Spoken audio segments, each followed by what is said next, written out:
I'm going to turn straight to you, Colin. Thank you. Well, one of the difficulties with going forth is a lot of good things are set ahead of time. Very simply, forums, yes, they are the way to go. And when Auckland has a forum, the government needs to be there. The government representatives need to be there. The synergy of aligning council into portfolios that match up to the government, fantastic. In fact, I hadn't twigged to the idea of having individuals responsible, Simon. That is a good idea. I share deeply, though, the concern that Andrew's expressed.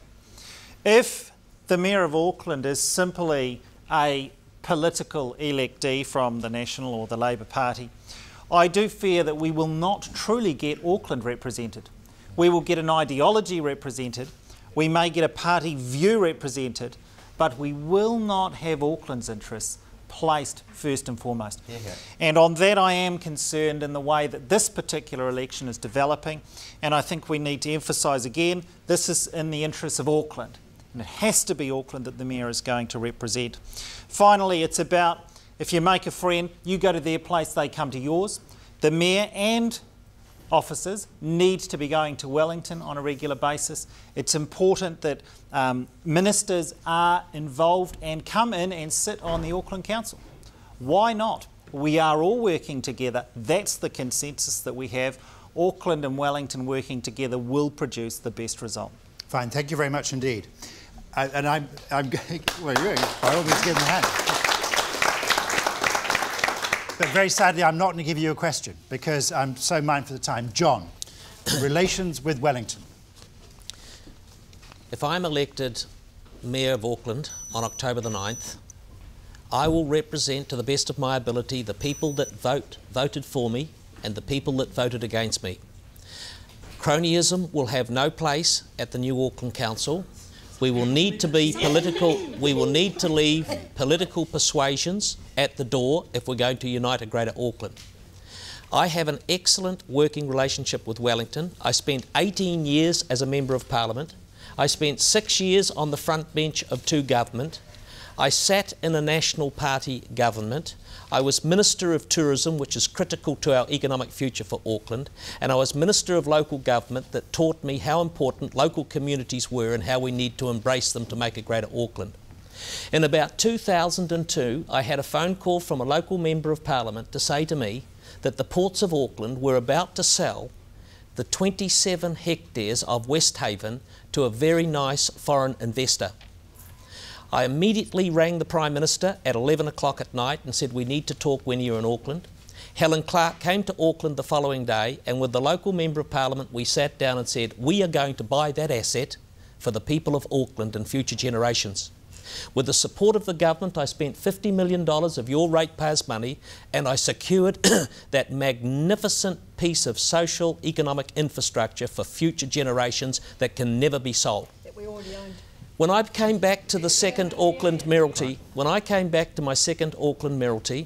I was asked by local government in New Zealand if I could negotiate with this John Key government an outcome for the 90,000 victims of leaky homes. Kerry Prendergast and I were charged with doing that. We couldn't even get in to see the Prime Minister or ministers of the previous government because they felt that they had no responsibility. It was Kerry Prendergast and I, with the support of the Auckland Mayoral Forum, that negotiated the 25-25-50 and the banking covenants for the people. And that was a good piece of work. I can work with this John Key government.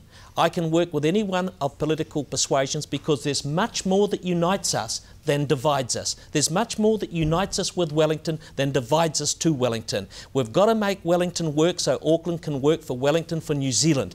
And I can work with this government any time, any day of the week to make a greater Auckland. Right. Thank you very much indeed, John. Round of applause.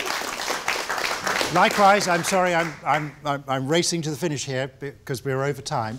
In the marvellous nature of serendipity, as I did a random draw as to who was going to be speaking for each question, it turned out that Penny was going to have the last word of the evening. So, Penny, over to you. I'm already dealing with central government. Check the parliamentary website, petitions to Parliament, and I have to say I get a bit more respect for my work as a diligent public watchdog from Rodney Hyde and John Carter than I do from some people who should remain nameless. For example, remember how Metro Water had that the charitable payments where Metro Water prices were increased and money was then taken in the form of charitable payments to subsidise rates. 320 million over 10 years, that was the aim. Well, guess who initiated the petition that helped stop that? And the only reason why I think the Select Committee got off their butt was the same day they had the Select Committee meeting, I was on the front page of the Herald being dragged out by cops yet again. So, yeah. In terms of dealing with Wellington, as far as my relationship with John Key is concerned, and this hasn't had any mainstream media coverage, before the 2008 election, I took a private prosecution against John Key over Transrail after the police in Series 4 did nothing about my complaint that it was effectively a form of corrupt practice. John Key knows who I am, all right? And well, the fact of the matter may be that I may not have a statutory tooth in my head, but by God, my gums are razor sharp.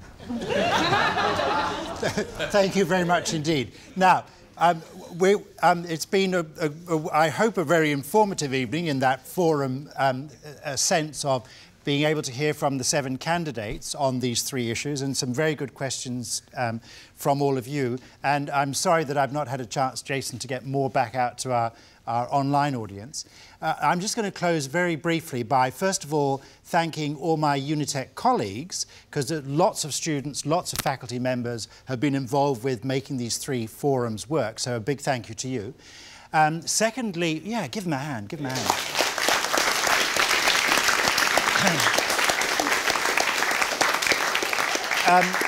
Secondly, to all of you who have come as audience, I see a number of people who have been here through all 3 weeks, so thank you very much for coming and enduring in this rather hot and claustrophobic studio, so thank you to you.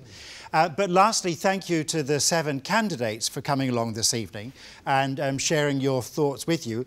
All I can say, may the best man or woman win. Thank you and good night.